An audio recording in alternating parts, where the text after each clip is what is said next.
Hello everyone, welcome back to our channel IT and trade express. आज थी Nifty की weekly expiry. ये हमने लॉस बुक किया लगभग 1 लाख रुपए का, और ये हमने दूसरे अकाउंट में बुक किया लगभग 85,000 के अप्रोक्स। तो सबसे पहले आज के ट्रेड के पीछे का लॉजिक जानते हैं, जो आज हमने गलतियाँ की वो जानते हैं। उसके बाद में हम निफ्टी, बैंक निफ्टी और सेंसेक्स को डिस्कस करेंगे। तो यहाँ पे एक चार्ट हमने निफ्टी का लगा रखा है 15 मिनट में। तो कल मार्केट के अंदर जो फॉल आया था उसके बाद में मेरा यहाँ पे सेलिंग का ही प्लान था। कंटिन्यूएशन के लिए मैं ट्रेड करने वाला था, क्योंकि मार्केट में काफ़ी टाइम से एक पैटर्न बन रहा था कि मार्केट सेलिंग के लिए आ रहा है और कंटिन्यूसली फिर से बाइंग के लिए चला जा रहा है। तो मैं एक्सपेक्ट कर रहा था कहीं ना कहीं ये पैटर्न ब्रेक होने वाला है, उसके लिए मैं एग्रेसिव शॉर्ट कर रहा था मार्केट को। तो मार्केट यहाँ पे समवेयर इस लेवल के आसपास ओपन हुआ। ओपन होने के बाद में समवेयर इस लेवल के आसपास कहीं ओपन हुआ। ओपन होने के साथ ही एक डिप आई। फिर जब मार्केट फिर से ऊपर आया तो मैंने सोचा क्लोजिंग प्राइस के आसपास यहाँ पे मार्केट रेजिस्टेंस फेस कर रहा है। 5 मिनट में कुछ रेजिस्टेंस दिख रहा था, तो यहाँ पे मैंने कुछ पोजीशन शॉर्ट की बनाई। उसके बाद में ऐसा हिट हुआ। उसके बाद मैंने 22,000 के आसपास फिर से मार्केट को एक बार शॉर्ट किया। उसके बाद फिर से ऐसा हिट हुआ। उसके बाद मैंने फिर से शॉर्ट किया मार्केट को 22,100 के आसपास, और फिर से यहाँ पे ऐसा हिट हुआ। तो कंटिन्यूसली ऐसा हिट होने का कारण ये था प्राइस एक्शन। यहाँ पे आप लोग देख सकते हो, कुछ भी प्राइस एक्शन नेगेटिव नहीं दिख रहा था। मॉर्निंग से ही कंटिन्यूसली प्राइस एक्शन ऊपर की तरफ ही दिख रहा था। बट मैं माइंड में कल से ही प्रिपेयर था। पहले से मैं ये सोच रखा था कि मेरे को मार्केट को शॉर्ट ही करना है। मैं लॉन्ग के बारे में सोच ही नहीं रहा था कि यहाँ पे लॉन्ग किया जा सकता है, और प्राइस एक्शन क्लियरली विजिबल था। फिर भी जो पहले से मैंने साइकोलॉजी अपनी बना रखी थी कि मेरे को यहाँ पे मार्केट को शॉर्ट ही करना है, तो ये थी मेरी मेजर गलती आज की। मैं ट्रेंड को देख के भी, चार्ट को देख के भी, केवल और केवल जो मेरा माइंडसेट पहले से प्रिपेयर कर रखा था मैंने उसको फॉलो किया, जिसकी वजह से आज काफ़ी अच्छा खासा लॉस हुआ है। सो नेक्स्ट टाइम से ये चीज़ें ध्यान रखेंगे। आप लोग भी इस चीज़ का ध्यान रखें कि आप लोग पहले से प्लान बना के ना रखें कि आपको केवल और केवल मार्केट को शॉर्ट करना है या बाई करना है। जैसे जैसे आपको प्राइस मूव करता दिखे, प्राइस एक्शन दिखे, उसी डायरेक्शन में मार्केट के साथ चलते रहे। तो अभी हम बैंक निफ्टी और सेंसेक्स को डिस्कस करते हैं। कल के लिए हम लोग किस तरह से प्लान कर सकते हैं। अभी निफ्टी ने काफ़ी अच्छी क्लोजिंग दी है, 22,150 के आसपास, समवेयर इस लेवल के आसपास कहीं क्लोजिंग दी है। तो यदि कल मार्केट फ्लैट ओपन होने के बाद में फिर से 200 के ऊपर निकलना स्टार्ट करता है और एक 15 मिनट का कैंडल क्लोज करता है, तो हम बाइंग के लिए प्लान कर सकते हैं। अगेन मार्केट फिर से इसी रेंज के अंदर आ जाएगा, जो निफ्टी ने एक बड़ी रेंज बना रखी है 21,900 से लेके 22,500 के आसपास। तो फिर से इस रेंज के अंदर आ जाएगा मार्केट, और हो सकता है फिर अपर रेंज टेस्ट करने के लिए चला जाए। तो हम सिंपल रखेंगे, यदि मार्केट फ्लैट ओपन होने के बाद में 200 को क्रॉस करेगा तो बाइंग के लिए प्लान करेंगे। यदि मार्केट फ्लैट ओपन होने के बाद में 22,100 के नीचे कैंडल क्लोज करना स्टार्ट करता है, जो ये लास्ट सपोर्ट बनाया है यहाँ पे मार्केट ने, ये मेजर स्विंग अभी यही दिखाई दे रही है, 2280 के आसपास दिखाई दे रही है।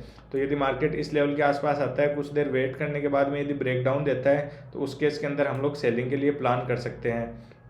व्हाट इफ यदि मार्केट गैप अप ओपन होता है, गैप अप ओपन होगा, उस केस में हम थोड़ा सा इंटरेस्टेड नहीं रहेंगे, क्योंकि यहाँ पे ऊपर से साफ सेलिंग आई थी और नीचे से यहाँ पे बायर्स एक्टिव है। तो फिर हो सकता है कि मार्केट एक रेंज के अंदर फंसा रहे, हमें कुछ ज़्यादा मोमेंटम देखने के लिए ना मिले। बट यदि फ्लैट ओपन होता है, फ्लैट ओपन होने के बाद में ऊपर जाए या डाउन साइड जाए, दोनों केस के अंदर एक अच्छा ट्रेड मिल सकता है। यदि मार्केट गैप डाउन ओपन होता है इस लेवल के नीचे, 2280 के नीचे कहीं भी डायरेक्टली गैप डाउन ओपन होता है, तो फिर यहाँ पे जो बाइंग का मोमेंटम देख के लोग बाय करके गए होंगे, वो लोग यहाँ पे ट्रैप हो सकते हैं, और हमें हो सकता है कि फिर से सेलिंग कंटिन्यूएशन में देखने के लिए मिले। तो कल ओपनिंग प्राइस थोड़ा सा इंपॉर्टेंट रहेगा कि मार्केट कौन से लेवल के आसपास ओपन हो रहा है। यदि 2280 के आसपास ओपन हो रहा है, तो फिर हम इस यहाँ पे कुछ भी प्राइस एक्शन दिखेगा 5 मिनट में, तो हम सेलिंग के लिए प्लान कर सकते हैं, और हो सकता है मार्केट फिर से इस स्विंग को रिटेस्ट करने के लिए आ जाए। अभी हम बैंक निफ्टी को डिस्कस करते हैं। बैंक निफ्टी में हम लोग किस तरह से प्लान कर सकते हैं। तो बैंक निफ्टी के अंदर काफ़ी अच्छी वॉलेटिलिटी थी आज, दोनों तरफ मूव कर रहा था बैंक निफ्टी मॉर्निंग से ही। आप लोग यहाँ पे देख सकते हो, मार्केट समवेयर इस लेवल के आसपास ओपन हुआ। ओपन होने के बाद में मार्केट के अंदर एक बाइंग आई, बाइंग के बाद में तुरंत सेलिंग आ गई। तो मार्केट ने दोनों तरफ मूव किया, और अभी मार्केट ने समवेयर लोअर रेंज के आसपास ही क्लोजिंग दी है। तो यदि कल मार्केट फ्लैट ओपन होने के बाद में 46,700 को फिर से ब्रेक करना स्टार्ट करता है, तो फिर चांसेस आर वेरी हाई कि मार्केट यहाँ पे 46,500 तक आ सकता है। तो सेलिंग के लिए अभी दिखाई दे रहा है market, bank Nifty specially. Nifty में कुछ इतना अच्छा ट्रेड नहीं दिखाई दे रहा है, क्योंकि समवेयर मिडिल में क्लोज किया निफ्टी ने, जो अपर और लोअर स्विंग बनाई है उसके बीच में कहीं क्लोज दिया है, जबकि बैंक निफ्टी ने लोअर जो स्विंग बनाई है उसके आसपास ही कहीं क्लोज दिया है। तो यदि ये ब्रेक करता है तो यहाँ पे जितने भी लोग बायर्स होंगे उन सबका स्टॉप लॉस जाने वाला है, तो एक मोमेंटम हम लोगों को देखने के लिए मिल सकता है। अभी बाइंग के लिए बैंक निफ्टी को अवॉइड करेंगे जब तक मार्केट 47,300 400 के ऊपर निकलना स्टार्ट नहीं करता, इस लेवल के ऊपर क्लोजिंग देना स्टार्ट नहीं करता 15 मिनट में, तब तक हम इसको बाइंग के लिए अवॉइड करेंगे। यदि फ्लैट खुलता है तो सेलिंग के लिए प्लान करेंगे। गैप अप के केस में थोड़ा सा वेट एंड वॉच करना पड़ेगा, क्योंकि यहाँ पे कंटिन्यूसली रेजिस्टेंस है मार्केट के पास में, तो हो सकता है मार्केट थोड़ा सा ऊपर जाए फिर से रेजिस्टेंस फेस करे, तो फिर नीचे बायर्स सपोर्ट करेंगे मार्केट को क्लोजिंग प्राइस के आसपास, तो फिर ये एक रेंज में फंस जाएगा। तो बेस्ट केस सिनेरियो दिख रहा है बैंक निफ्टी के अंदर, यदि फ्लैट ओपन हो या गैप डाउन ओपन हो। गैप डाउन के केस में भी हम लोग सेलिंग के लिए प्लान कर सकते हैं। एक प्राइस एक्शन के बाद में लेट सपोज यदि 500 के नीचे कहीं भी गैप डाउन ओपन होता है तो एक प्रॉफिट बुकिंग आएगी छोटी सी, उसके बाद में जब फिर से मार्केट इस प्राइस को क्रॉस कर रहा होगा तो हम सेलिंग के लिए प्लान कर सकते हैं। तो इस तरह से हम बैंक निफ्टी में प्लान कर सकते हैं। अभी हम सेंसेक्स को डिस्कस करते हैं। कल सेंसेक्स की वीकली एक्सपायरी है, तो सेंसेक्स में हम लोग किस तरह से प्लान कर सकते हैं। तो सेंसेक्स भी सिमिलर निफ्टी के जैसा ही चार्ट बनाया हुआ है। यहाँ पे 73,400 के आसपास मार्केट ने रेजिस्टेंस बनाया और लगभग 72,500 से काफ़ी अच्छी एक रिकवरी हमें देखने के लिए मिली। कंटिन्यूसली एक प्राइस एक्शन बना के ऊपर गया, बट जो सेकेंड हाफ का प्राइस एक्शन है वो आप लोगों को दिखाई दे रहा होगा। यहाँ पे थोड़ा सा फिर से एक नेगेटिव प्राइस एक्शन ही बना है, और जब तक मार्केट इस स्विंग के ऊपर नहीं निकलता 73,300 के ऊपर नहीं निकलता तब तक हम इसको बुलिश के लिए नहीं मानेंगे, जब तक इस स्विंग के ऊपर जाके कहीं 15 मिनट में क्लोज नहीं करता है।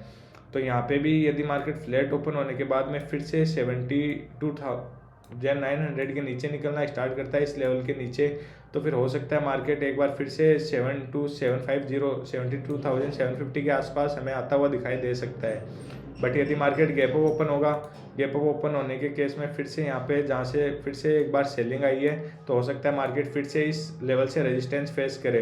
तो गैप अप के केस में यदि इस लेवल के आसपास कुछ भी शॉर्ट करने की अपॉर्चुनिटी दिखे तो एक छोटे से स्टॉप लॉस के साथ हम लोग प्लान कर सकते हैं। बट यदि फ्लैट ओपन होने के बाद में डाउन साइड क्रॉस करेगा 72,900 को तो हम सेलिंग के लिए प्लान कर सकते हैं। अदरवाइज बाइंग के लिए अभी सेंसेक्स में थोड़ा सा लेवल दूर दिखाई दे रहा है, तो सेंसेक्स में और बैंक निफ्टी में थोड़ा सा वेट एंड वॉच करेंगे बाइंग के लिए।